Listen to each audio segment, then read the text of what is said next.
Very much, Dr. Miku. I hope you can hear me and see me well.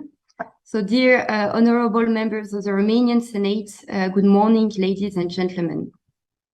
So sorry for not being here with you today at the prestigious Romanian Parliament. Unfortunately, there is a National Day strike in Belgium today. I'm policy advisor within GIE, which is the European Association representing the interest of transmission system operators, LNG terminal operators, and storage system operators.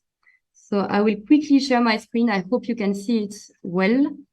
So GIE, for those who don't know, we have more than 67 member companies across the whole European continent. Therefore, we embody the different decarbonization pathway within the European Union.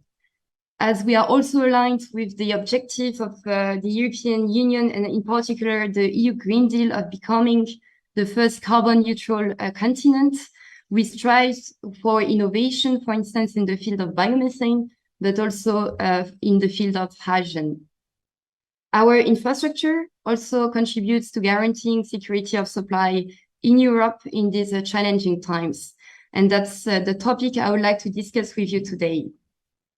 Today, we are the 9th of November, and that's about 1 week after the European Commission's deadline given to member states to fill up their storages ahead of this winter.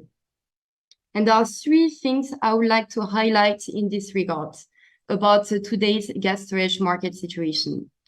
First, the EU, as well as member states, have all reached their storage filling targets on the 1st of November 2022, as set up by the new gas storage regulation, which entered into force in July 2022. So let's start with the EU level.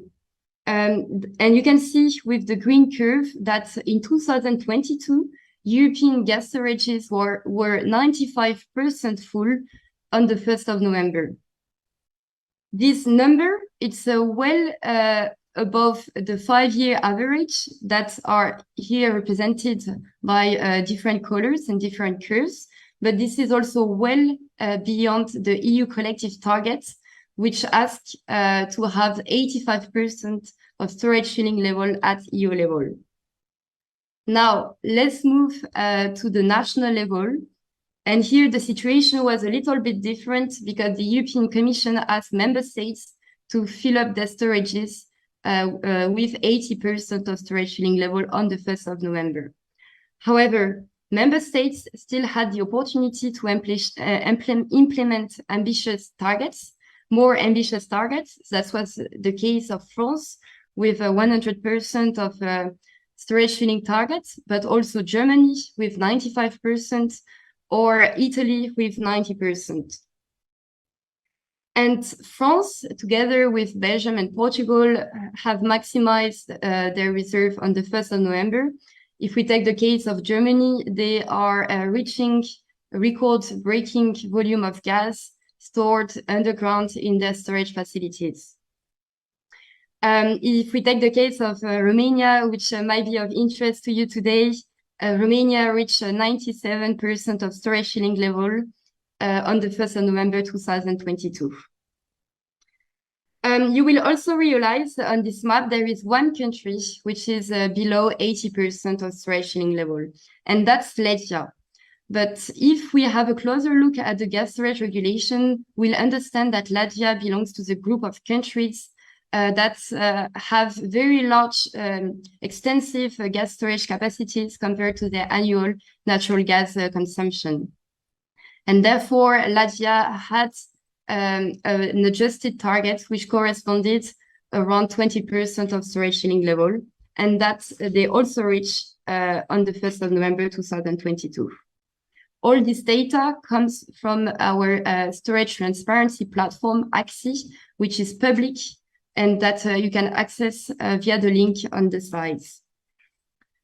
Second, these developments has helped the European Union to be better prepared for this winter. According to AXI, our storage transparency platform, with 95% of storage filling level on the 1st of November 2022, the EU can cover on average 28% of its annual natural gas consumption. There are also some variations at national level. Let's take again the example of Latvia, which has extensive storage capacities compared to its population size. Latvia, with 58% of storage filling level on the 1st of November, can cover 120% of its annual gas consumption.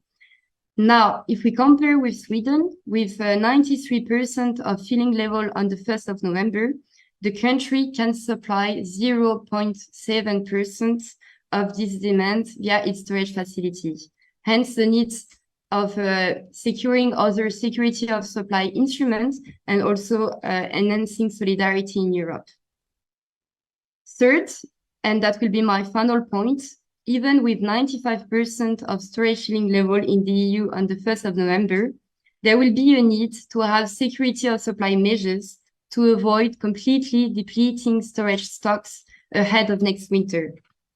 As underlined by the last report by the International Energy Agency, which was, I think, released last week, and which was called Never Too Early to Prepare for Next Winter, there was a favorable combination of factors in 2022 and which might not repeat in 2023. For instance, we mentioned the gas storage obligations put forward by the European Commission, but we can also emphasize the close to normal Russian gas inflows to Europe in the first half of 2022. Also, the China's lower LNG demand in the first 10 months of 2022. And finally, the high spot LNG exports to Europe due to the energy prices. As a way to conclude, we need the right incentive to inject into gas storages ahead of next winter. In this regard, we know that by next Tuesday, so by the 15th of November, the European Commission will adopt an implementing act to set up the filling trajectory of member states in 2023. And as already expected in the gas storage regulation, we know that the target will be more ambitious, with 90% of storage filling level on the 1st of November 2023. But there will be also a need for a more rigorous filling path, consisting in 4 intermediary targets instead of 3 in 2022.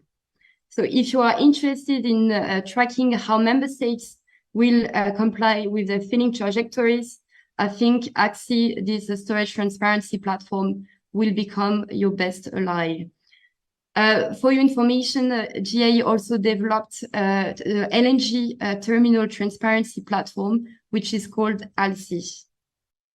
I will be very happy to answer any of your questions, either now, today, during the session, or by email. And I would like to thank you very much, the organizer of this event, for inviting GIE, and especially Dr. Miku for the great moderation. Thank you very much.